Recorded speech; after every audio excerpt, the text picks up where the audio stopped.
run people out of the back of the pocket. You got to, and sometimes he was forced to, and then sometimes he did step up. So you see some maturity in that development there, stepping into the pocket at times, and then he'll release the ball, at a tip ball, then he overthrew another guy. But other than that, I thought, it wasn't too bad. I definitely feel like one more probably season, he can be a bona fide number 2. Mm-hmm.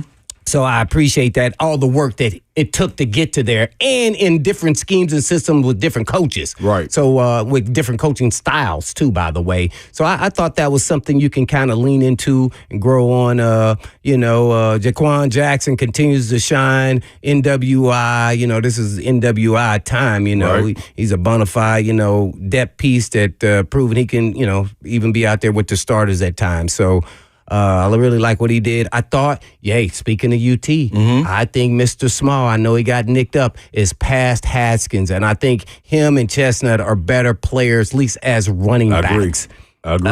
Unfortunately. And I hate that, too, because I really love Haskins. You love Haskins? I do love Haskins. Oh, yeah. He's a physical guy, special teams guy. Right, But that's it. But I just don't know if that's going to be enough. Right.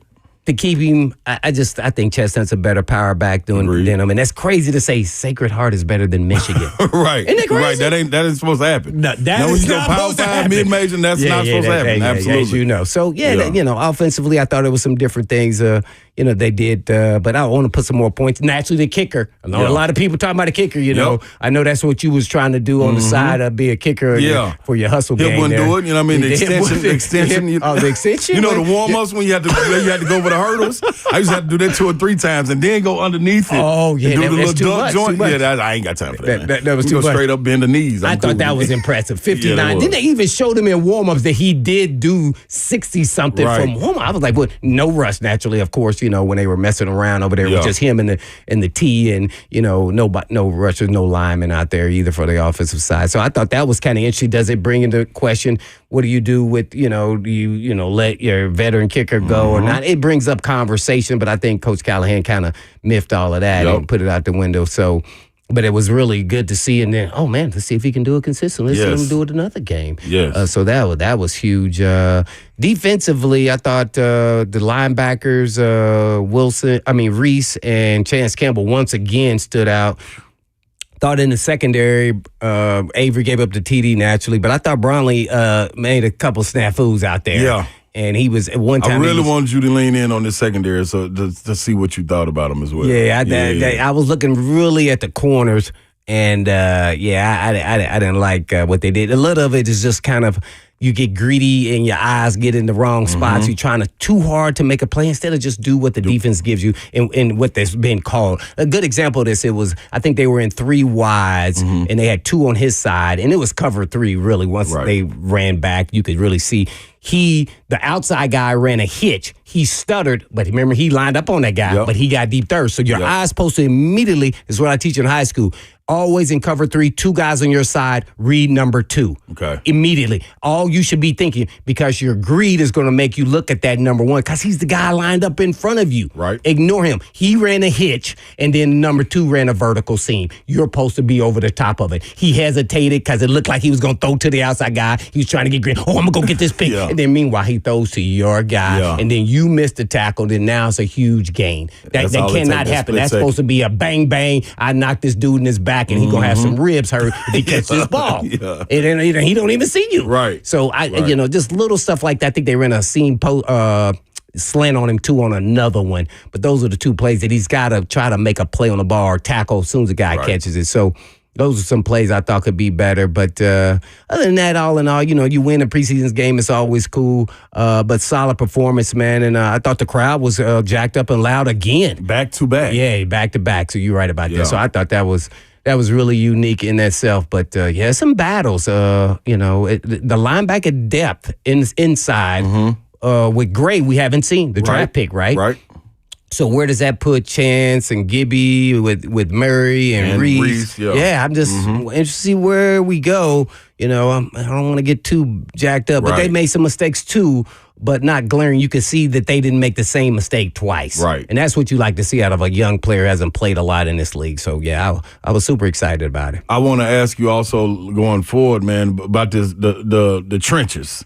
what we saw in the trenches. What do we see from that second and third string offensive line, man? The protection, the false starts. I know coming out of week one, as far as preseason went, it was a clean game all the way through the first half. It was. And you know what? And the twos played a lot in that first half as well. And I don't know what it was. Was it anxiety and them jumping out there immediately with their first drive? Was it the defense? Now, we all know Seattle did. We saw on Wednesday and Thursday. They came with a lot of pressure. Bull. And they dominated, honestly. They front line defense did. won. So there was a little bit of that in their head. What was it? But, you know what I mean? It's a lot to be asked, a lot to break down. It's a Reaction Monday. You can always join Facebook, YouTube, Twitter, and Twitch. We got Ramon Foster coming up at 2:20. Big Savage will join us, Ramon, Kayla, and Will. He'll join us at 2:20, but we want to hear from the people. 615-737-1045. Hitman, when you were talking about the secondary, Brownlee is a guy that we've been able to see during practice. Oh, yeah, he's definitely the fourth guy. He's the fourth guy. Okay, ain't no question. Even with making those small mistakes and those eyes being in the wrong place, it's still good to develop and keep him on there, right? Yeah, you got to be able to coach him up, and you got to believe he'll do it. And I think he's behind, the top three. Yeah. Then there's him. At least what I've seen so far in camp, he's been pretty consistent. This was the first time we've seen some inconsistency. Right. And you're going to see that for a young guy, especially when he's had success now. He knows he belongs. He's now backed up what he thought where he should have went in this draft. We all get to see it.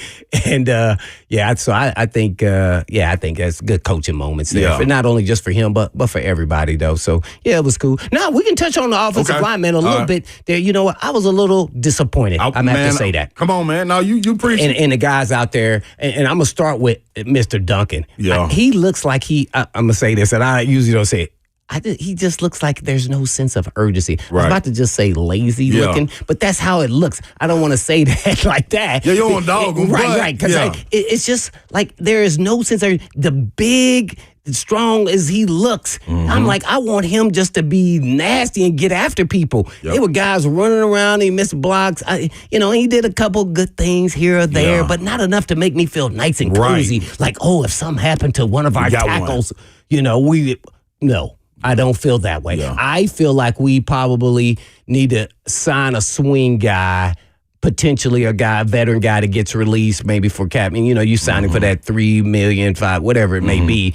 Just to feel secure. Yeah.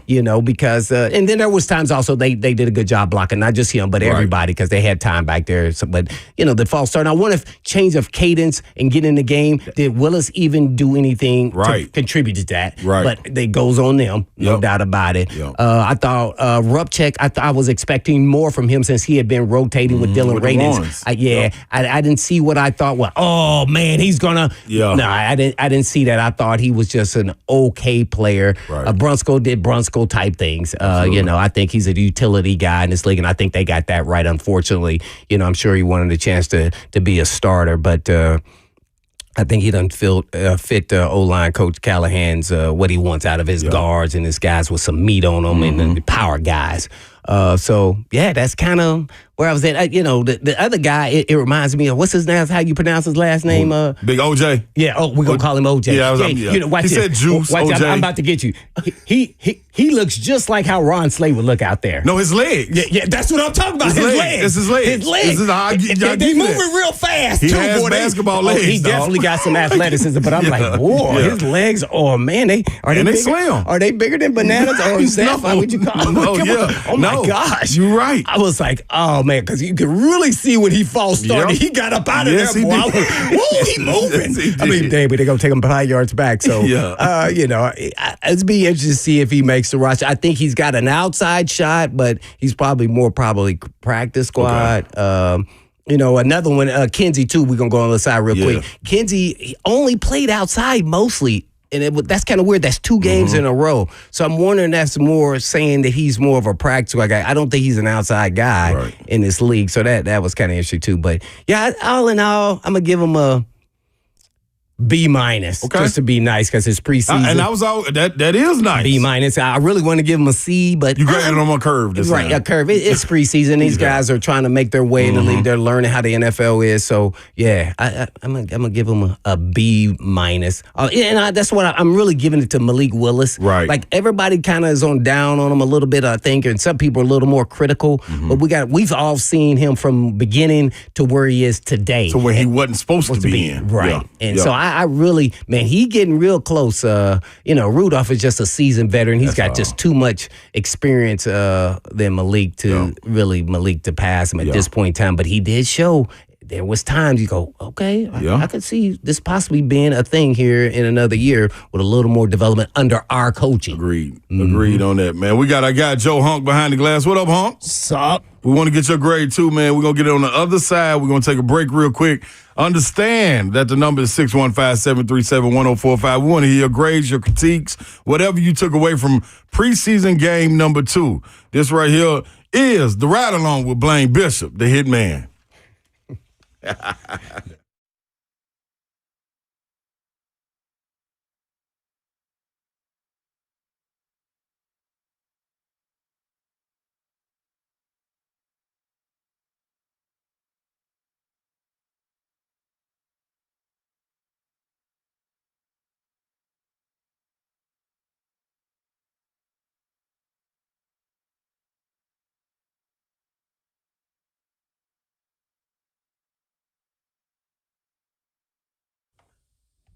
Hey, Tennessee, summer is in full swing, and Cool Race here to make sure your home is ready for all the fun and the sun.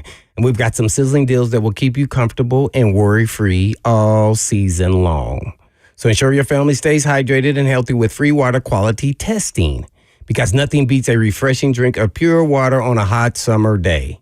And Cool Ray also offers a $149 main sewer line camera inspection. And right now, they also offer 15% off whole home dehumidifiers, as well as $500 off whole home generators. So let Cool Ray take care of your home so you can focus on making family memories. So call us today and take advantage of those scorching hot deals. Cool Ray, your trusted partner for a cool and comfortable Tennessee summer. And all you have to do is just visit coolray.com. Cool Ray, keeping Tennessee cool, plummet right, and always lights bright.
Welcome back in Ooh, I see to you. 104.5 The Zone, man. You're on with the hit man. This is the Ride Along, man. I'm Big Slay. Sitting there, man. I got picked up on the way over here, man. I appreciate you picking me up here, man. Let me roll in with you. A little shadow practice today. Oh, my God. Hey, man, after this, we're going to go play some basketball. Oh, my bad. You're not doing the next one? I think I got to go. You're going to back to back? Yeah, we're going to do a little overtime. Man, Joe Hunk behind the glass. What up, Hunk? What's up? So I wanted to get your grade, Hunk. When you coming out of are you a little bit more, are you feeling a little less inclined to give these a good grade for this group coming out of preseason game 2, or how were you feeling compared to coming out of preseason game 1? I'm trying really hard to not give them an entire grade just because of the last drive. Okay. Like that last drive and being able to set By it Rudolph. up. By Rudolph. Yeah, that was really good. Being able to set that up and being able to get into position to make a game-winning field goal, like that's not something you can simulate in practice. Right. So like their ability to get through that, to even with after they lost the lead, to come back and do that, like I'm giving that like an A, because that's something that will be able to help you later on. Because one thing that we talk about a lot is that it's not just your ones. Like you're talking about your twos. This is something that they're going to be called upon at some point in time in this season. Yeah. So that's why they're important. So like as far as that's concerned, an A, I really wish I'd saw more from Malik in that first couple of drives, like in the first half. Like I felt like he was doing okay, but he still couldn't get over the hurdle. Second half was a little bit better on that end. But I mean, look, just go ahead and Jackson's going to have a spot. Like you're now trying to figure out whose spot he's taking. Right. That's his. So if you had to put a letter on it, what would you give him? Overall, I'd probably give it a B+. Okay. B+. It would have probably just been a B if it wasn't for the last drive. Gotcha. I'm you know what, man? I'm a little down. I came out of the You give him a C. flat out. That's C, really man. what I said. Because it's like what you showed me in preseason game 1, and the way you came back in practice, like y'all fought.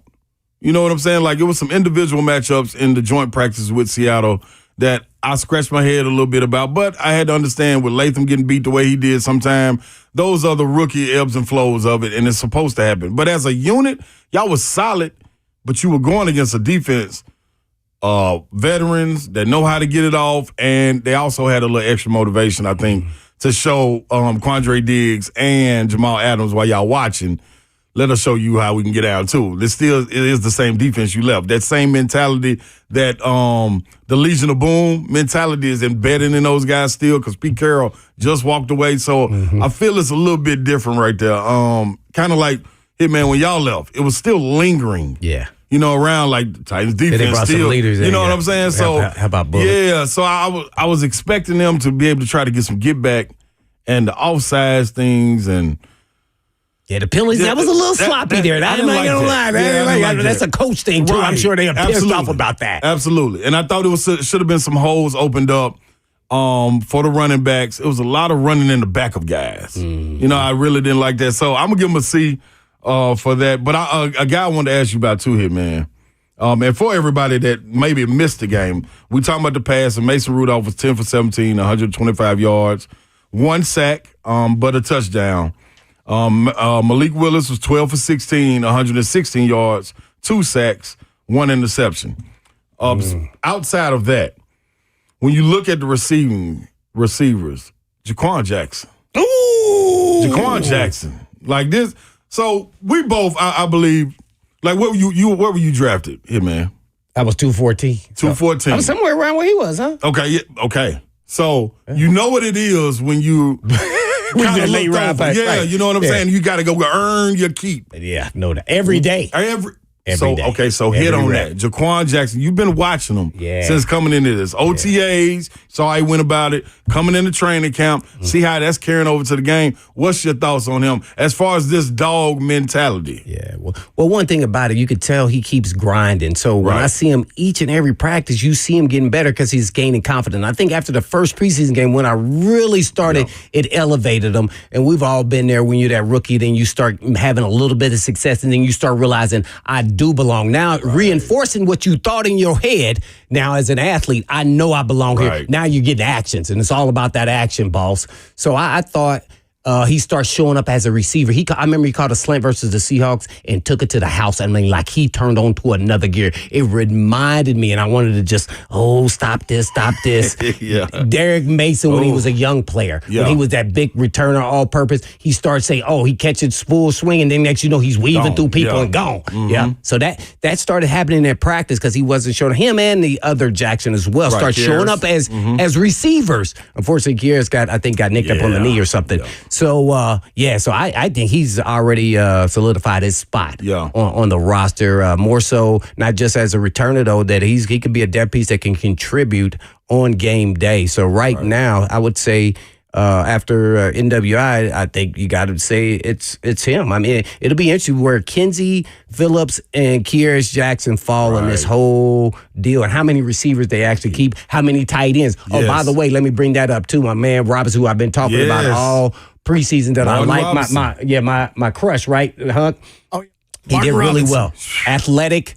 Good balance to him. You could see he's got a little swag to him that he's gaining confidence. Even in practices with Seattle, I thought he kind of stood out a little bit. Matter of fact, if they cut him, Seattle would probably pick him up. Yeah. He did that well, in my opinion. I don't think are they gonna keep for it? Are they gonna put him on the practice squad? Everybody can't make the team, so hopefully you get him through, and then in that 24-hour window, you bring him back on the practice squad. And people want to be comfortable and know where they're at, know the plays. And as an athlete, you don't want to have to start that whole process over unless they're giving you a better package. Let me not forget him. Jackson, man, he's stepping it up. I'm a believer. I'm a believer in him right now, and he's done it consistently now here for a good 7 days. In each opportunity that he gets, also punt returns, kick returns. Like he's a factor. Becoming a valuable. He's like, there's no way y'all can let me go. Right? Yeah. So it's interesting because we haven't getting to see. I think all the draft picks have done really well, but we haven't getting to see Gray at linebacker. So I don't know if he's going to be eligible to play with I think he had a shoulder nicked up or something. The next preseason game, but I'd love to get to see him because those linebackers are kind of stepping up. Right. I'm not saying as starters, but we're getting to see that, hey, these guys are solidifying themselves as backups in this league, and I'm going to be on this roster even if somebody goes down, I'm ready to go because they got it right here on tape. Is this the first time in a while that you've seen this type of competition for those final roster slots? Ooh, that's a great one. I feel like, first and foremost, this roster is more talented than last year's roster. So I think then that brings competition more so. Even like the kicking game. I mean, we talked about the kicker. I mean, I would have never thought that this kicker would be, to me, just even remotely in that conversation. So whenever you kick a 59-yarder. So I think that the back end of rosters at probably every position group, depending on who you are, I think there's a lot of competition guys fighting for the spots, and veteran guys who are trying to make sure that they are on roster spots. Can't make any exceptions. You're judged every year is a new year, and you better prove it. And that's what this game is about. So what I am getting a little nervous about, and it's not because they're not playing, it's because I haven't seen them in an actual live game, and that is the two starting corners not out there. Being a former safety, that kind of makes me a little nervous because now we got to get our communication done via walkthrough and in film and meetings and conversations. So I want to make sure I got all of that hammered down because then I like to fast flow and just go, right? So and that's more communication. I really think that's a nuance of the game that I really value a lot, and that's called chemistry. And so that part of it, I don't know if they're getting that, but to me, you got to get it only when you're in the game. I'm sorry. You got to get some kind of action in it. Yeah. Well, another guy that was sticking his nose in it, going back to the secondary real quick, Elijah Molden. He was coming down, hidden. I didn't get to go back and watch the all 22 as far as the coverage went, when he was in coverage or, playing his area. But what did you think of Elijah Molden? Well, I could just say this. I didn't go back and watch him on all 22, but what I can say is he was always in the right spot. Yeah. And that brings a lot of value now. It's interesting now they brought in, Diggs and, Jamal Adams. It's like, okay, where is he fitting in here? Now, I've been saying all along, I hate it. It's just I feel like he's that utility guy, not actually the starter. Sometimes that's valuable, and then sometimes you say, I don't know if he's really the starter. And I think that's why they try to address it with what they did with some, veterans who are trying to prove themselves in this league at certain ages, and whether they're coming from an injury or not. So It'll be interesting to see what role. I thought he did a solid job. I really liked his consistency throughout the entire game. So it'd be interesting. And I had to tell you this, guy, because I know you would love this. Mm-hmm. In warm-ups, old Mr. Diggs was not dressed, but the DBs were about to have DB on DB crime versus the Seahawks. They got in a little waylay. Really? In the warm-ups there, in the early warm-ups. Yeah, I had to go run over there to check it out, because that was on the Seahawks sideline. Yeah. I'm like, what are they doing? And everybody, and I don't know. I think somebody said something to somebody. I think a DB to him, and then he lit into him, boy. So one thing I can say, boy, he is not playing. The firecracker. Yeah, I was like, whoa, what's going on? I was just close enough so I could kind of see from afar, and I could get up out of there or something. Yeah. I think the most talking. So I like that. I like that part of him. Yeah, watching really the joint practices, you could see like Quandre and Jamal, they were chatting it up. And coming from the Seahawks, that secondary unit was doing a lot of talking as well. So I don't know if that spilled over, but I'll give me that energy all day. Oh man, and give me all that energy. There was a lot of things that I couldn't say on there that was being said. Trust me, I was like, "Whoa, hey, hell, wow!" Yeah. Hey, referees had to come over there, by the way. Yeah. Yeah, so it was like that. Yeah. They were standing in the group, and it could got escalated to a whole nother level, but it didn't. Yeah. But there was a lot of. It wasn't just and fun and cheek and game and all that. No. So let me ask you. It wasn't like that, boy. I was like, whoa. With the additions being made, those mentality, those attitudes, is that a mirror image of the DC, Denard Wilson, and his guys? Like, because it's always a line you don't cross. You played on that line. You know what I'm saying? Not being the guy that you talking a lot, but you're an action guy. Yeah, I've had that. And so, but you can say you can still project the same thing with your actions as if you was speaking. I just wasn't going to start it, but I'm going to finish it. Yeah. That's how so that was my. You see that with this group? Amani Hooker, Jamal Adams, Cheeto, Sneed. I'm gonna Quandre. I can't say that about all the guys because you ain't seen that. Right, but I can say the guys they brought in, they brought them in for that entire reason. I believe that wholeheartedly. Yeah, the Adams and Diggs, and just unfortunately they're on the same team, but they brought in what they call in the league some dogs who bark and they also bite. So they not playing. And when we get out here in this game, it's gonna be me versus you. And at the end of this day, we're gonna find out who is the winner. Yeah, I mean, so. And sometimes it's an air of confidence, and people, must not forget, even though it's grown men out here, there's still a form of intimidation that you have to prove yourself in this league on an every day basis. Right. And that carries some weight, and they bring in some dogs. I think Hooker's more of a, I play, I execute, I do my job. Yes. I don't think he's a guy who's a barker who, hey, I'm in the end of the day, at some point you got to say, I'm going to F this dude up. Right. And sometimes I just don't know if we had that type of person. Right. So now, I think they got multiple guys in multiple layers. We already know what Big Jeff is. That's where I was leading to. There. So you saw the front seven with this attitude the last 2 or 3 years, minus the injuries. I'm going to say this. Okay. Defensive linemen, if they are really good and they're dogs like that kind of resonates not just on the defense, but the entire team. Yeah. The entire team. Because guess what? The offensive linemen have no choice because they're going against that every day. Yeah. Every day. So that kind of dictates what your team really is. Yeah.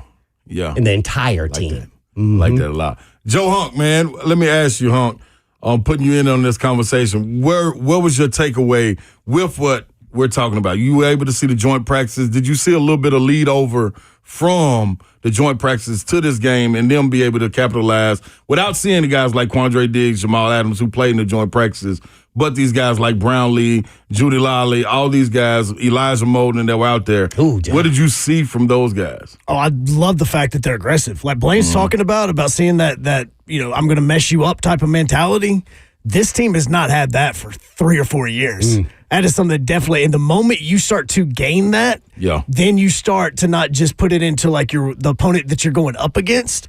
Then the people that are you playing in week 2 and week 3 and week 4, they start to think about that because they know you're about to light them up. It doesn't matter what game or what play or what position you're playing. You're going to come in it and you're going to bring a hammer. And that's kind of what I saw on that defense even on Saturday night. Is you're seeing more and more of that from this team as it goes along. Like they're bringing the boom. Every time and they to can. your point, though, it is following up because he wants guys like that on his team, on his defense. Yeah. Yeah, They want third, to have an attitude. third and 4. That's it. Right. Third and 4, it ain't, when you start 5 yards off the ball on your receiver. Oh, anything. no. Okay. Oh, no. That will not be happening. He liable running that field himself.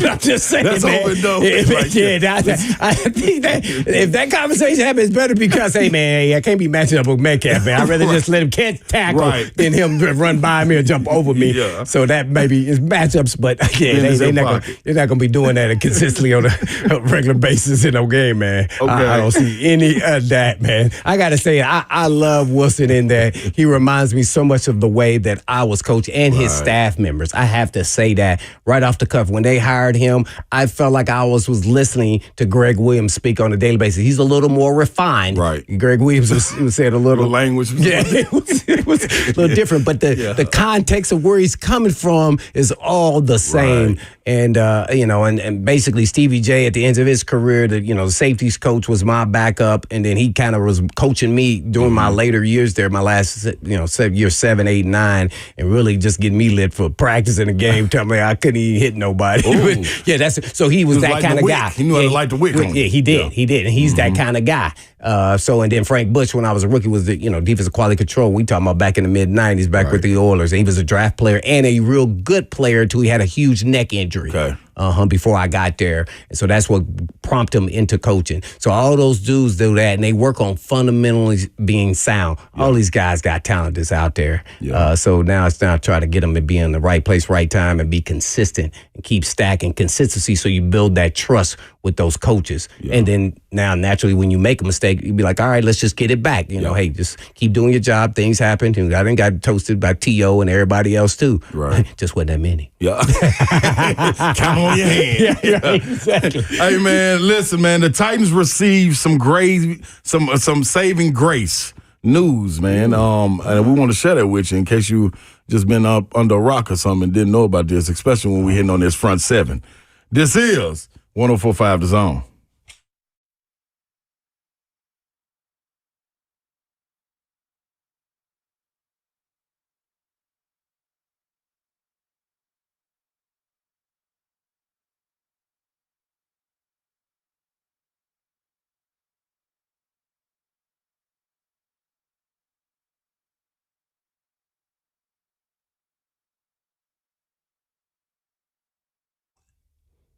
For many of you who have lived here a long time, you already know Eurofix has been in Middle Tennessee area for your European car repair needs now for 24 years. We've all gotten to watch them grow. And I don't know about you, but I love watching a hometown business take off. Well, we're now proud to announce the 5th location in Mount Juliet for Eurofix on Mount Juliet Road, right across the street from Dairy Queen. And Eurofix can serve you in Franklin, Hundred Oaks, Murfreesboro, Belmead, and now Mount Juliet. Pretty cool getting to watch a small town mechanic starting in the barn of his backyard of a single wide trailer and now grow to 5 locations, repairing thousands of cars each month. And at Eurofix, you also get a 3-year nationwide warranty and a free loaner car with every repair appointment. And all you have to do is just give them a call at 844-EUROFIX. That's right, 844-EUROFIX, or you can just visit them online at myEurofix.com. That's myEurofix.com. But always tell them Blaine said you.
Welcome back in to 104.5 The Zone, man. We're rolling through this good old Monday, man, on a reaction Monday. Me and the Hitman, Joe Hunk behind the glass. We still rocking and rolling with y'all. We told y'all, man, there was some saving grace news for the Titans. Yes. Now, Hitman, we hit on a lot of things. We talked about the front line. We didn't really get in the trenches as far as McClendon and those guys performed. Yeah. But as far as edge rushers, Arden Key is eligible to play. There will be no suspension. According to Big Jeff. Big Jeffrey Simmons breaking the news. His journalistic hat was on. He said, I'm going to give y'all this news. TD went back and checked it with a league source. And yes, it was A-OK. No suspension. No 6-game suspension. I do not know when the time that ever is. That's what I was going to ask you here, man. You played a lot of years in the league, been around it a lot. I remember. I can't wait to grab Ramon. I don't remember. He was he part of the association? NFLPA, yep. Yeah, so I don't remember that ever. I mean, dudes was buying stuff over the counter, let's say, whatever, like protein shake. And if it made you testify, nope, that's your responsibility. It didn't say anything was in there. That was nope. It's on you. So that was like, wow, that was big, man. Yeah. That's big. So, it made me think about, okay, are the Titans now going to change their approach, or would they still try to, solidify, a backup kind of pass rusher, maybe off the waiver wire, maybe a veteran, luckily they didn't do anything drastic immediately. But, you still need somewhat an elite pass rusher. I would say Key's a good rotational piece in the right setting. Then he'll be super active after the quarterback, but it kind of wears on him as the season goes along, it being a starter out there, good for a game or two, and then the next game be like, dang, where was he? It's because he's really a pass rush specialist, which the game is doing a lot more passing, so that's very valuable. So it'll be interesting to see if they pick some guys up, once cuts start happening, if somebody be out there. So that'd be my two things that I would be if I'm the Titans looking for rotational pass rusher, maybe you can get for a good, cheap, good price, solid guy, and then a tackle. Yeah. Veteran. That's what I'm seeing as now. And that could change, but I'm not sure with some of these young guys if they can, what all they can put in it. Now, the coaches will watch them on a daily basis. Right. And I'm not. But all I can base it off of what I see in the game and where potentially it could affect the team, because you got to have some pass rushers get after the quarterback besides Big Jeff and Harold leading the way. Yeah, because you lost to Nico, who was a big addition. Hey, speaking of Harold, Harold, the draft pick, man, and the coach said he's been, head coach Callahan said he's been doing well the last couple of weeks.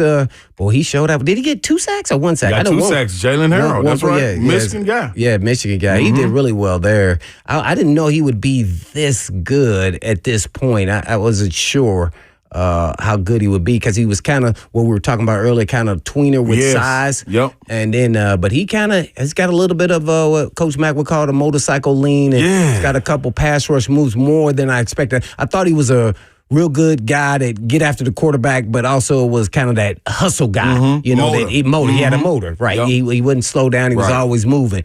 But he's showing more than that. So I think he's going to be part of that rotation with Weaver and whoever else they may bring in. So you just hit on that. That's when you named your crush going into the preseason was Martin Robinson as far as tight end. Rashad Weaver was mine. Yeah. So I wanted to see. He came back a little bit more lean. I think last year he picked up some weight. This year he got a little bit more lean. I still haven't seen, and this is me looking at from a fan's eye as well.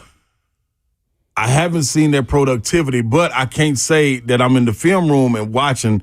Is he doing his job, which is allowing other people to do more? Right. He hasn't been in an isolated situation. Ultimately, when you're a pass rusher on the outside, we got to see you around the quarterback. I haven't even seen him around the quarterback a lot like I want to. Like he did, was it last year or the year before? Year before when he went crazy. Yeah, he had like 2 sacks in the game. It's kind of like Harold. So I just want to see some more of that. Now, you got to pick your spots. But, man, he's had the opportunity, and this game was one of them.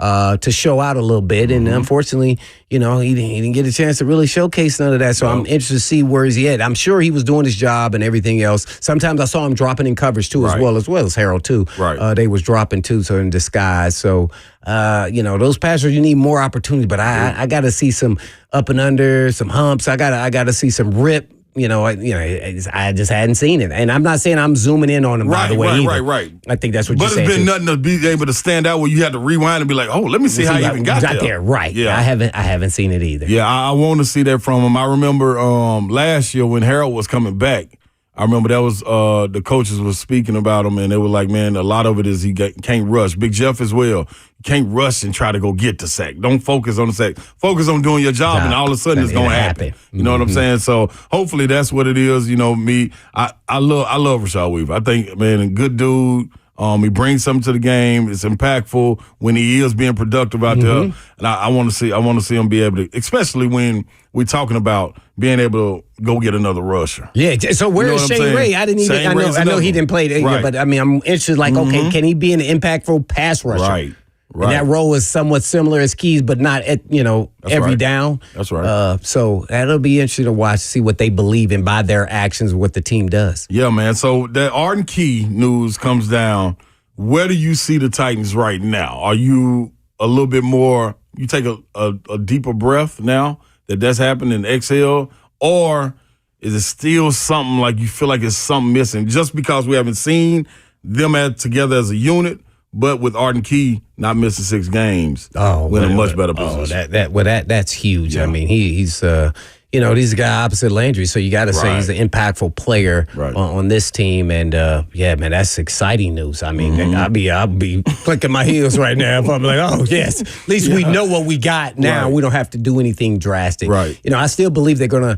Look for some, cheaper veteran guys once some cuts start happening. If you can find one and give them a little bit more than somebody else. I mean, I'm not talking about changing people's pockets book as far as an NFL player, but somebody who can come in and play a role and still contribute. I think that's what they're looking from Ray as well as Weaver. All these dudes are young and haven't had the kind of production that they want, so maybe they stick with that group. But I think Arden Key's got to lead that group outside of Landry as far as pass rushers on the outside. So.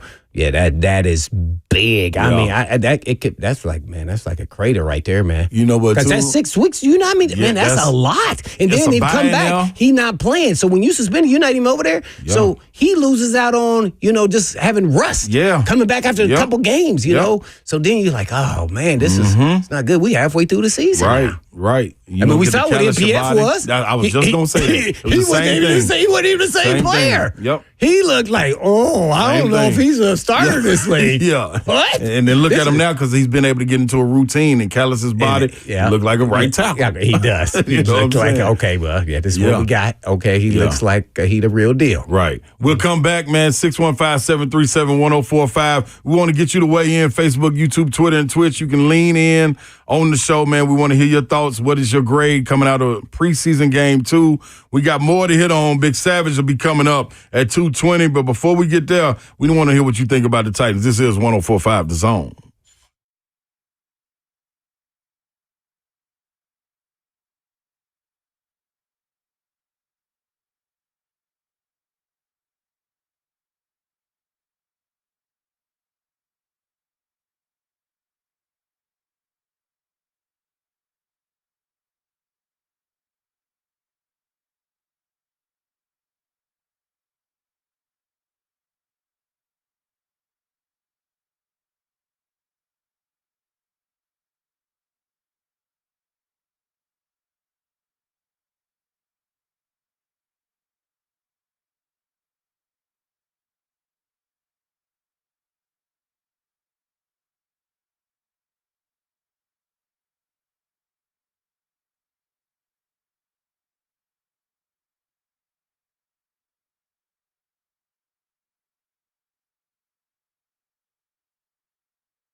Welcome back in to 104.5 The Zone, man. We're riding along, man. Thank you for coming in with us, jumping in. This is like a charter bus. You just jump on with me and the Hitman, man. We just roll on out. Joe Hunt going to take your tickets. Make sure you're supposed to be on the bus. If you ain't on, you just get left. He had an extra $1, though, because he tried to, pocket a little cash. You need it. Gas money. You scavenging these guys, man? What's going on, Hunt? I've got to. I need money to get home. You gotta be able to get home, man. You got a long travel way. I love that laugh on the 3A show. Yeah, I play what you do. Hey, man, it's just natural, too. Just having a good time here, man. So we gave our grades, man, on the Titans coming out of preseason game 2 against the Seattle Seahawks. They were able to pull off the win, 16-15. A comeback led by a 2-minute drive by Mason Rudolph setting up the game-winning field goal. I want to ask you this, Hitman. You know what you get in Nick Folk when you find a veteran like this. Yes. You know what you have. Now, you don't necessarily need Nick Folk out there that's, going through his kicks, and because you know what you got. This man hasn't been in the league. But this young man, Braden, make sure I'm saying this right, Narveson? Yeah, Narveson. Narveson goes 3 for 3. Mm-hmm. Whew. The young man, Nick Folk will be 41, I believe. Next, maybe coming up. He just signed a new deal. What was it, a 1 year deal? Yep. Just signed a new deal. Mm-hmm. What does that mean? Do you pay him to walk away if this young fella performs like this again? Because regardless of the time of it, whether it's preseason, whether it's game 6, of course it's a big difference going to the playoffs, but you're looking down the scope and you're going to nail a 59-yard field goal with some leg to go. That's saying something. Yeah. Then you go a game-winning drive and knock in, a 46-yard field goal. To win it. That's saying something. Yeah, and they were saying that he may not was going to play because he was a little under the weather. Right. I was like, oh, wow. The Jordan flu game. Yeah, exactly. Right. Did he really have the flu? Right, man. I mean, flu man. point. So then they showed him in warm-ups, just kicking 63-yarders, just him and the holder. Yeah. There with no pass rush or anything. I mean, rush. But, you know what? I don't know what their numbers have been at practice, but we're all talking about practice. Right. I'm assuming Folk was better than him because Folk barely even missed even at all last season. Anything 50 and in, it was automatic.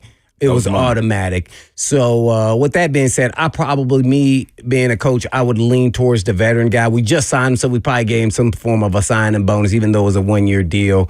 And then I would try to, maybe keep the kicker, or maybe he comes up with a mysterious hamstring problem after the last preseason game. Yeah. See how that works there, or calf or something. Strange how that happens. Yep, we got you. We need it. But, that's what I would do. I would keep Folk, and because you don't know how consistent a young kicker can be. Right. Now, he definitely performed in, some battles right here, and at, some clutch situations, but you want to see some more out of him. He could have had a great day and got lucky, and then the next thing you know, the next time he's out in the game, in a real live game where it really counts, how do you handle that kind of pressure? Right. So until you're in those moments, but I get it though. It's a great conversation because he just did that well. Yes, he did. So I would stay with Folk. What would you do? I would stay with Folk, and then I told you I make you got a hamstring problem. I'm gonna tell you what. I know. If I'm the head coach and you ask me what I should do, I know I got the final say. But you know what? I'm gonna put the special teams coach. Your job on the line. Yeah. Because they said that the special teams coach, I forgot his name, but he was Coach the Anderson. one. Yes. He the one talked Callahan into, hey, man, let him try the 59-yarder. Right, Callahan was saying, put him out there. Yeah. He ran over to him. Yeah. He ran over and said, let him kick it. So guess what that means? You've seen something that I haven't been able to keep my eyes on. And then he's doing his young job. guy. And he trusted in his coach, by the way. I love that. That's right. So you had that opportunity. He did that one. That smiles and high fives and giggles. Boy, he got a leg. But then we come down the stretch, and he go in there and knock in the game-winning field goal. we need to have a discussion in my office. That's all I'm saying. We need to have a discussion. I love Nick Folk. And like you said, a model of consistency all day long. 50 and in. Get to Now, him. but over 50, that's why it's going to be a discussion. It's a question. It is. It's a question. Especially if you take the makeup of what we had last year, the defense bending and not breaking, offense not really be able to move the ball. We kind of needed Narveson last year. Right. You know what I'm saying? Once we get across the 50, we might have to boot this thing. But in this, you expect to be able to move the ball and get in position to get some free points. But if you wasn't, to have a nuclear weapon like that, on your side, that young. It sounded like you're leaning that way. Watch this. So when you was the man and you in the last year in the basketball league, and then they brought in a youngster and he started putting up, 18, and you was still only putting up 16. But we ain't seen him in battle against some real dudes. What you gonna do? If that's the case, when you place it like that, I'm gonna have to go with the vet. See, that's why I'm gonna have to go with the vet. I'm gonna have to, just because I know what weather means. I know if we playing against Green Bay and the weather looking crazy, he gonna nail it. Yeah. We got to go to New England. But if it's 55 yards away, we got to go 4 for 9. We got to go for it. Come on, D-Hop. Come on, Cavalry. Let's get some action going. What would you do, give us some. Oh, no, you're going with Folk. I love Narveson. Like, bro, is awesome. I mean, you should have heard the call on Titans radio when he nailed the 59. You got it? I absolutely have the call. I wouldn't bring it up if I didn't have it. Oh, well, okay. I mean, come on. Give it to us. They're going to come with Braden Narveson, and they're going to let him try a 59-yard field goal. Okay. Now, he has got a leg. The former Iowa State, Western Kentucky, and NC State kicker from the left hash for the lead from 59. He can do it. Snap. Set. Come on. Kick. It's got the distance. Go! In! Oh! 59 yards! The Titans have the lead! Oh, that was sweet! That's impressive. Yes. Oh, my goodness! Did he pound that one? That's my first hell yeah of the preseason. All right, Joe, look up real quick. I can look it up. How many kickers have kicked 59 or further in an actual game? On top of that. Ooh. Yeah, because I don't... See, the first person I'm going to think is Sebastian Janikowski, and I don't know if I can go further than that. Yeah, I remember. Didn't the Chiefs kicker kick one 60-something? He did. I think they just took a chance on that. One of them Andy Reid tricks. Right. Like, I'm just going to put them out there. But I want to say that it ain't many. Now, think about the kick return and how that works and impacts. Yes. And then you say, okay, we in field goal range. We just get a couple first downs. We have a nice return. Yep. So then I'd be like, oh, man, with 55, it's makeable. We can get there. And if we he go can out of do bounds, this on a regular basis, man, it's going to be a tough call. But, boy, I'm leaning all day, Nick Folk, man. I can't do it. I cannot be a prisoner of the moment. Right. I cannot. Right. I cannot. But I told you what I'm going to do. I'm like, hey, how your hamstring? After this next game, I think your hamstring kind of tight. I saw you when you were stepping, and then your ankle kind of flinched a little bit. Looked like it. We're gonna have to put you on IR. Right over here. We're gonna have you right because Nick gonna be gone in a year. Okay, gotcha. What is it? 13 on the practice squad now? I don't know. They keep raising the number. I want them to raise the number of players. They say this is the game within the game. The number of people who can actually dress. That is just it really is 46. There's 53. I mean, 46. No, they got to get that thing up to about 50, 55. Man. I need more players out there, man. Especially with more games. Yeah, man, and more games. Yep. So now we got to increase the roster. Man, I got to get some more people out there, man.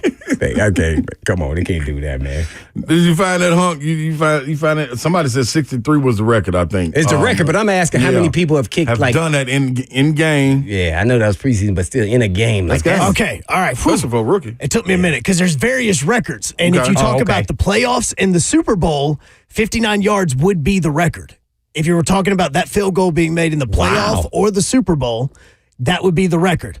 In the regular season, there have been 35 guys that have kicked a field goal 60 yards or further. 35? That's amazing. I should say there are 35 field goals because some guys have done it multiple times.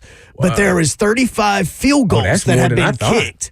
And Justin Tucker holds the record with a 66-yard field goal. Makes sense. And he did that in 2021 indoors against Detroit. Yep. That makes sense. Justin Tucker, a different animal. Yeah. We should have known that. Yeah, we should have known that immediately. That's automatic when you talk. But when you talk about model consistency, he's one. Nick Fokus is the one that come to mind too. Yeah. I mean, but from 50 and in. Yes. Make sure you put that asterisk back. But what you were talking about, Slay, about Butker does hold the record for the longest field goal in a Super Bowl.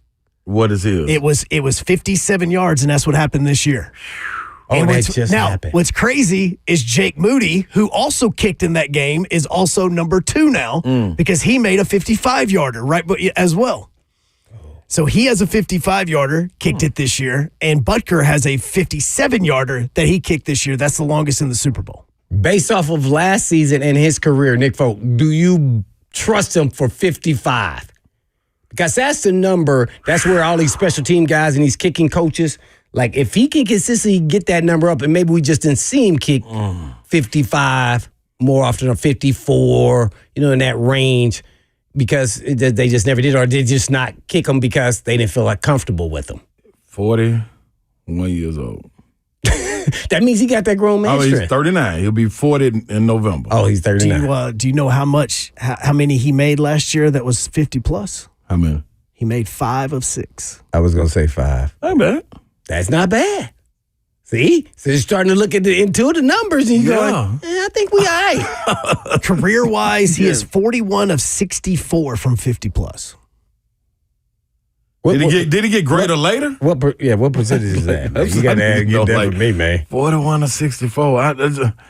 Did he miss early when he was younger? Because he's been playing 18 years. Long time. It's 64% is what he is from 50 plus.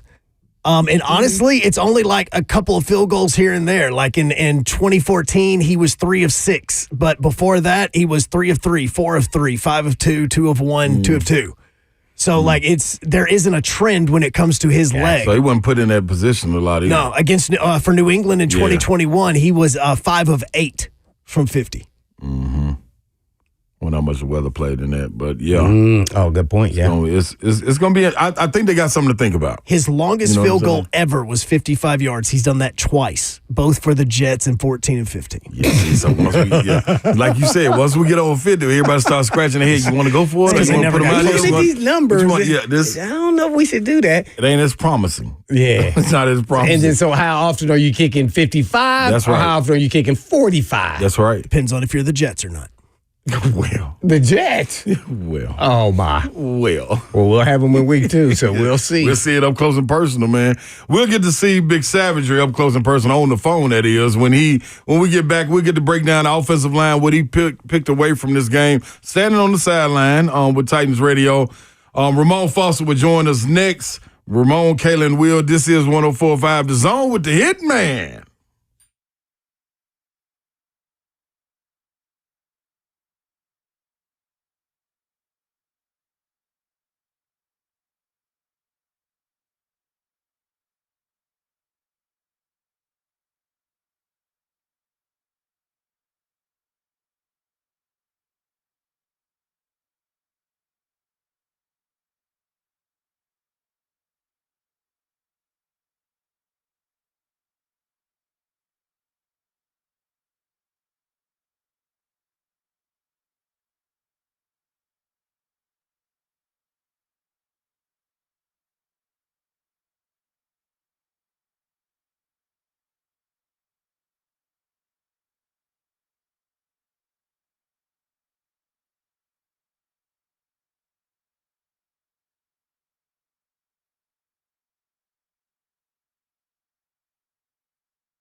Welcome back in, the thrill. That's all right, though. 104.5 The Zone with the Hitman. I was that close. Hitman. Golly, man. It's understandable. Man, darn. Hey, but welcome back in, man. Facebook, YouTube, Twitter, and Twitch. You can always join us. And you got to understand, man, we're powered by all Four Seasons Garage Doors. 615-737-1045. Get all of that out of the way right now. We do have a call on the line. We want to hear from you guys. What's your grade on preseason games 2? What were your takeaways? Who were some guys you were impressed by? There's some battles, 1s versus 2s, twos versus 3s. Who will be on the 53-man roster? Who will make the practice squad? A lot of stuff to get into. Kyle from Springfield, we got you on the line, brother. How you doing, man? What's going on, boys? What's happening? Man, if we're already in technically what's considered a soft reset or a soft rebuild, personally, I think you send out the new kicker in the preseason game 3 and have this man kick 3 or 4 field goals. If he's good, reset with him. I mean, folks not going to get any younger. So it's either have a kicker that you know from training camp or hit the kicking carousel next year, in my opinion. You know what? That ain't a bad point by you right there, Kyle. So with the soft rebuild, Kyle still on the line? No. Okay, Kyle is out of here. But Hitman, what you think about what Kyle just said? Well, he act like he going with the youngster, right? He did. It was and I understand when he's saying like the soft rebuild, but you still what if your soft rebuild happens to be you still winning and going to the playoffs and stuff? Right. Do you want to put it on that leg? I'm not sure because I'm not the one watching on a day-to-day basis, like just how the special team coach that you mentioned went down to the coach, said, hey, man, he can make it from here. Let's give him a shot. See if he can make it. But we definitely know he has the leg. Right. So. That means something, too. Yeah. And so now, as a GM, if I'm Rand, I got to go back and tell Amy, we're going to cut a guy we just signed, but you gave him $1.5 million bonuses. Base salary is $1.5 million. I don't know what his numbers are. Yeah, but it was somewhere around there. I'm looking at you when you walk in my office saying that. Like, Yeah, she's like, well, what? Now, who decided to sign him? Then you explain, well, he made a 59-yarder. He made a game winner, show some clutch ability. Right. We are in somewhat of a rebuild or reset, if they want to call it that. I call it rebuild. Right. And we're trying to figure out, if we got us our franchise quarterback, do you want to roll with a veteran kicker or do you want to eat that little bit of dough? Right. And then we go with the youngster who is probably going to be a little bit up and down. We don't know, but he's been somewhat consistent, not as consistent as Nick Folk in the preseason at practice. Right. So that's kind of how I would parlay that because if it was already for sure, they're saying it's a rebuild, then you go the young guy. Right. So let me ask you this here, man. What was the difference 2 years ago when we walked into training camp and OTAs and all of that in the offseason with Brett Kern and that's Stonehouse? And I said the exact same thing I said earlier. Yeah. Stonehouse's hamstring is hurt. Right. It's tight. I got to buy one more year because I can't let that go out the door. Just in case. Yep. Yeah, because I got to go. He hadn't shown any signs, maybe a little regression on maybe placement or how high the ball was going, but he was still being very productive as a punter. Right. So I would have stuck with him. Okay. There's some parts of the game you say, I feel like I should be loyal to a guy who's been on our team for 14 years or whatever the number was. Right. And he hadn't shown any slippage. So I that resonates with me. And so I would say we're going to do this because we're planning for the next year. Right. That's kind of how I would have played it. Yep. Same way. I can get that. Now, when we're talking about these 2s and 3s, we hit on the receivers.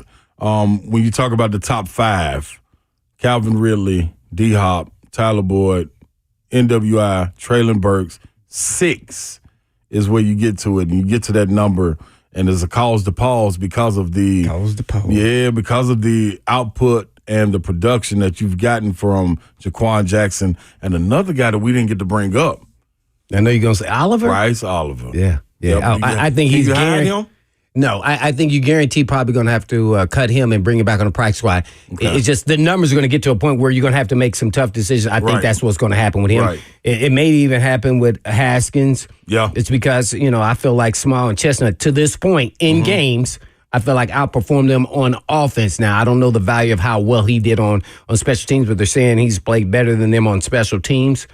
And by the way, we must not forget, because we're a prisoner in the moment of just the guys on this team. There are also guys on other teams that are going to get cut that they're going to go through and comb through their roster that they may think it could be better than actually someone that they cut. So I don't know that. I'm not a scout. Very so true. that's Jackson is in though. Yeah. I think the fight is for who's after that, and then where do you see them, whether it's on the roster or not. I thought Kearis Jackson was going to have a shot. But getting injured here, I just don't know where that puts him.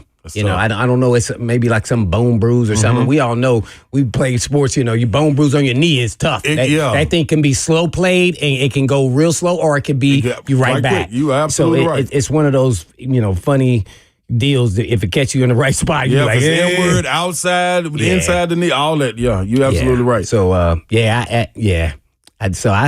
I don't know. They may be also looking at other receivers on the outside. That's the part that I always kind of forget, because we get just looking at the guys on the actual roster. But Oliver's shown to be, a really, really good player in practice too, especially with him and Willis in practice. Yes. Yeah, so that's where the kind of connection. So I don't know how much they connect in this last game. It's going to be some. It's always good when you have to make tough decisions. Yes. And naturally, the hometown favorite, I call him, Kinsey, I think he's going to be in the mix, but where, as far as practice squad, or is he going to be on the roster? Because they've only played him on the outside, so I don't foresee him being really an outside as much as they put him there in training camp in the preseason. We'll be able to touch on the offensive line in just a minute when Ramon Foster joins us. But the defensive line is something I wanted to hit on. Marlon Davidson being out. That's a tough one. That was huge. Yeah, that big. That was huge. I was saying on 3HL, when you watch guys and being out there at practice, you start, like, everybody moves as a unit without question. But I'm a firm believer in birds of a feather flock together. And you pick up each other's mentality. I always saw towards the end of practice, Arden Key, Big Jeff, Marlon Davidson. Always held it up. And they kept Tavondre Sweat with them. Now, they wasn't, I'm not saying they were off in the distance, but they were right there laughing, joking. You know what I'm saying? You could see the chemistry right there. And I thought Marlon Davidson was going to play a key part to this group being able to come in. But you're missing him. Can another like T.K. McClendon Jr. emerge? The big fella, Coburn, can he emerge? I like both of those guys. Like both of them. I like both of them, man. And then they brought in some veteran guy, right? From, I think he was with the Falcons. What was his name? Do you remember, Joe? Anderson, right?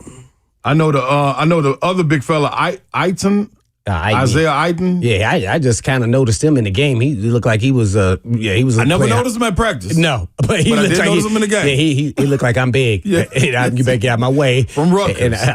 You're thinking of Abdullah Anderson. Okay. Oh, dude, that's the guy they picked up. Yep. Yes. Abdullah Anderson. Yeah. So from Bucknell. I like both of those guys. McLean. I think both of those guys should be on the roster. Okay. I really do. Well, let's hit on the trenches, man. Let's bring our offensive line guru in, big savage Ramon Foster in. Bring him in real quick. Hey, man, you listen. You jumping on the charter bus with me and Hitman, man. Hitman rolling this thing. He's scooping us up as we go. You know how Madden used to have the bus and travel around? That's how Hitman got. Hitman got the bus, man. I'm jumping on this thing. I ain't getting off. Oh, man. What's up, Sam? As long as he ain't on the back of the bus slapping necks and had his head out of the window, we good to go. That's how we roll. Definitely. All right, Ramon, man, listen, what did you see? Now, you got to give me a takeaway. You had an eye view that was a little different than everyone else because you were standing right there on the sideline. You got to see these guys when they walk to the bench, what coaches are saying to them. I don't know how much you can reveal, but what were your takeaways from the game just in general as far as the offensive line went? Man, in general, I think the guys that needed to have good days just had okay days. That guy's Andrew Rupsis. Looking at John Ojukwu being one of those guys, and others that needed way better days and did not get it, man. And that's where it was for me. And like Coach Bill Callahan, to me on the sideline, has been super chill for the most part. Like he got a little hot, didn't he? He got a little hot. You know why? You know why, Blaine? What happened? Because you, as an offensive lineman, you can't have pre-snap penalties. Oh, yeah. And that, to me, is where you had Jalen Duncan and John Ojukwu somewhat screw themselves. Like, I can handle a holding call better than I can a pre-snap because we're the ones that know the snap count. And at some point in time, whenever you find yourself behind the chains, I think one situation went from a 3rd and 5 or 3rd and 7 to like a 3rd and 12. And that's never good because, and I think a sack happened right after that too. You really make your day harder. It's already hard enough because they don't look at us as big athletes, right? But you also find yourself in a position to where you're making it hard too. And that's one thing coaches that are really good O-line coaches, they can't stand guys that jump off sides or have boneheaded plays because it messes with the flow of the offense. And right now, Blaine, in this situation that they're in, like, there's a lot of evaluations just more than the O-line. It's the quarterbacks that needed a better pocket, and they didn't allow that to happen. It is keeping the chains moving and giving the wide receivers extra down so they can see the quarterbacks throw the ball. It's the running backs getting a 4-yard play, and then you have I think it was a clipping on Andrew Rupsich. Like, that's never a good thing for dudes that are vying for a position on this 53-man roster. Take us through a little bit, and Slay brought this up, and that's how I'm going to just follow that up earlier in our conversations is how much anxiety do linemen get when they're sitting there in that stands? And because, they had the false starts, you said those ding-dong plays, but ultimately, does the quarterback snap change a little bit or his cadence? When I say that, I'm talking about the speed. Does it get faster, slower with all the anxiety? He's got anxiety, too. He's out there. You want everybody to be at this comfort level where they feel comfortable, and that doesn't happen. But naturally in preseason, it always happens. It does, man, because, again, the one thing we like is certainty, right? Blaine, coaches always speak on it, too. We need consistency. And when you know what you're going to get, then you can perform better. So I think on the first false start that John Ojukwu had, I think it was a let me get out of my stance as quick as I can to get to my point because he's a little light in the lowers. Like, you can look at him and see, like, he got to get to his point and be an athlete. And he can't really take on the bull rush in the sense of if he's late. Because if he's late with his lower body and that, Blaine, as far as I know, he might be squatting 700 pounds, okay? But it don't look like it. The fact that he had to get out of his set really quick lets me know that you usually have guys that have issues with speed or guys that have issues with bull rushes in those moments right there. And as far as dunking goes, like you said, his, I think, was just a designated hard count, and he just didn't hear it. And either one of those moments right there just isn't good. Like, you speak on the anxiety of performance. Blaine, I bet you your best games were the games where you felt a little pressure. Yeah. You felt some calm, and you felt like you were prepared for it, right? And all of that is all a part of being a pro. I'll never make an excuse for a guy, I got anxiety, or this is, not comfortable for me. Blaine, Savage. None of it's comfortable. That's why it takes a special type of person to play this game. That's why it takes a special type of being to be a starter. Like I know, there's a difference between the mentality of a starter and the guy we've seen hang around the team 4, 5, 6 years as a rotational backup. Those dudes walk into the stadiums on Sundays, real chill, just hanging back. They can joke on the sideline a time or two, but when you are trying to make a roster or become a starter, like a guy like Andrew Rupsich, like, that anxiety will welcome you to the party before anything else does. That's why, to me, I think some guys have to understand, like, mental toughness is a part of this game. Blaine, you didn't make it as far as you did without looking at the person across from you and saying, hey, it's me versus you, and I'm going to choose me today. Right? That's a part of the game right there. And a lot of guys, I think, take that for granted because, hey, they may be a better athlete than a person across the way. The one reason I think Dylan Radins has been in the position that he is right now, other than Sadiq Charles retiring, right, or quitting, whatever you want to call it, well, he continues to show up. He's played left. He's played right. And, Blaine, like I know, when it comes down to you making it or not making it, you got to have a little bit of luck. And his luck is right now, Sadiq Charles jumped out on him, and it's his to lose. Yeah. I've seen Dylan Radins was going to be the starter from the beginning. But kind of do this for me. Compare Ojukwu, what's his name? Yeah, the Ojukwu, the 61 with the small calves, and Duncan, and kind of take their evaluations, what their pros and cons are, and the strengths of what they are as players, and then they got to learn how to play with that. And that's probably the hardest part. I think most players don't understand. Play to your strengths and make sure you never put yourself in those kind of positions, if not a limited amount of that. So I'll give you what they both have first real quick, too, Blaine. Both of them are tall-body guys, right? They're long, athletic-looking guys, long arm. They can move in space pretty well. I've seen both of them pull. I've seen both of them get around the tackle or pull on the opposite side. I've noticed all of those things. What the separator to me is, I do think Jalen Duncan got a little bit more size than John Ojukwu. I think in the terms of playing offensive line, if Jalen Duncan takes it serious, he's more primed to take the spot because, one, I think he does have a little bit more size. The difference is if you can take what John Ojukwu does well, other than the false start, and I think it's the mental side of it, I think it's the hard work side of it, and I think it's the focus side of it, and put it in Jalen Duncan, you have the ultimate player. Man, you might mess around and get a full starter out of him, right? But you can't seem to get Jalen to lock in either consistently or in a spot to where it looks like he's been super intentional about what he's doing. If we go look back last year at Jalen Duncan's reps, like it was a couple of reps that you see him and you say, man, you could have finished a little bit better right there. Or to me, as somebody that watches it, Blaine, I look at it and say, there's more left in the tank. I shouldn't watch a player and say, I know there's another step. And I do that sometimes with him. So I think with Jalen is more mentality. I look at I look at John Ojukwu and I see more just athletically or either physically. And those are two separate things to me. It just doesn't resonate as much. I do think looking at where he played at somewhat, the level of ball, and the fact that he had to gain over 100 pounds to play O-line, it might not be as natural for him. Which is why you had Coach Brian Callahan say this entire offseason, he's what you want in a player. He's there early. He stays late. He works hard. Blaine, all of those he said, and he didn't say to us, well, no, he a baller. Because at the end of the day, when somebody's a dude, what do the coaches say, Blaine? Man, he a dog. Yeah, yeah.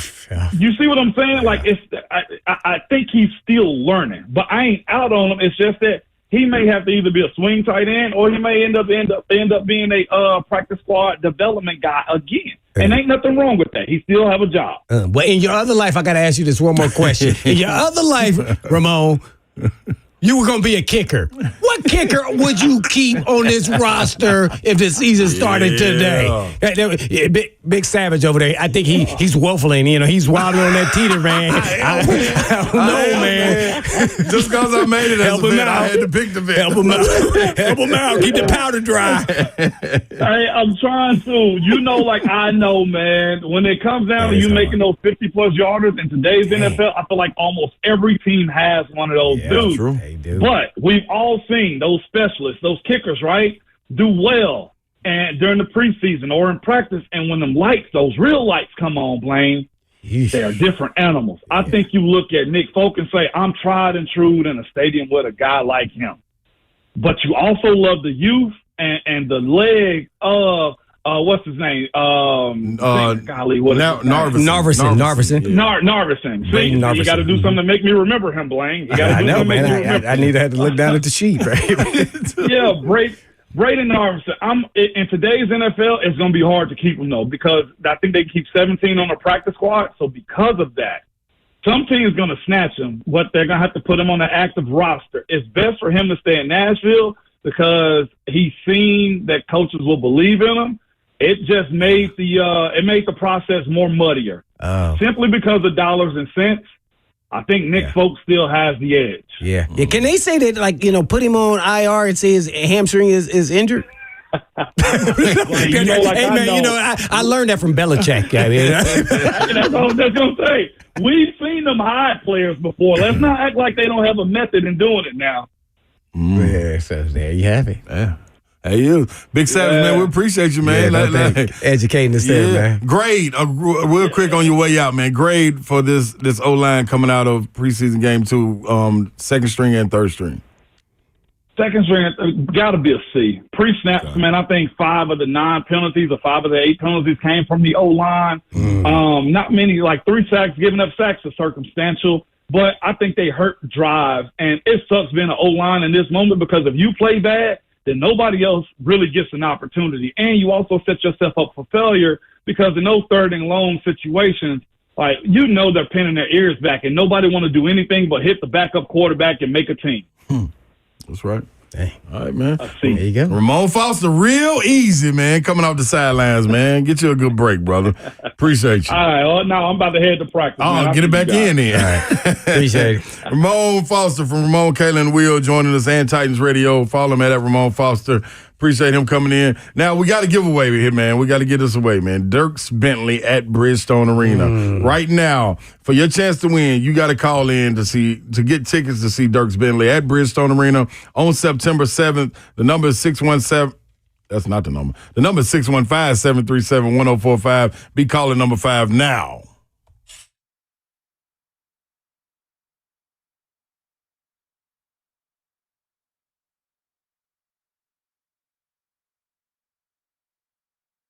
Hey, this is Blaine Bishop. I want to know if you have heard about peptides. And peptides are shaking up the fitness world. They are naturally occurring aminos in our body. And as we age, they start to decline. And at some point, they may need to be supplemented. This is why our workouts can stop being productive at the gym. So maybe you feel like you've hit a wall or perhaps feel tired all the time. You may be struggling to stay awake in the evenings after you get home from work. Well, if you have this thought that this is just a normal part of aging, it doesn't have to be that way. I started noticing the energy when I get home, even when I was on the show and I wasn't falling asleep when I got home. And I had already heard about the peptides at the station a long time ago. So I finally went to Edge Peptide to see what all the fuss was about. I learned a lot about what was going on in my body from the blood panel they gave me. They customized a plan specifically to my needs and what my body was lacking. And now I've noticed all the energy and the mental focus, especially here on the show all the time, even here with Big Joe. Yeah, Joe on the go. No, not Joe on the go. Joe with the mohawk. Yes.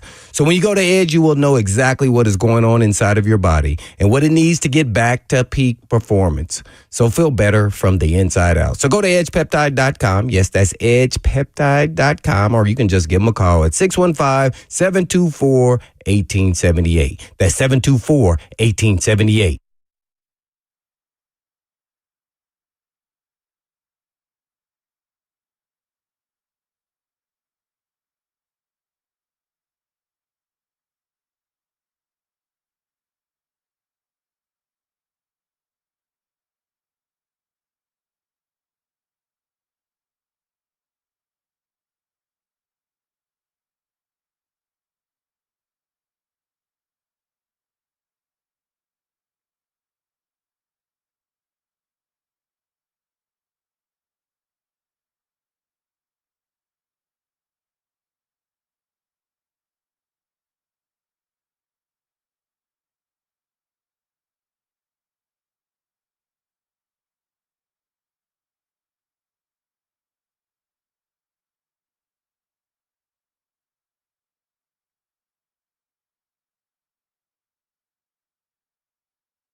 Welcome back in to 104.5 The Zone, rolling with the hit man today, man, on this good Monday. We appreciate everybody jumping in with us on the chat, Facebook, YouTube, Twitter, and Twitch.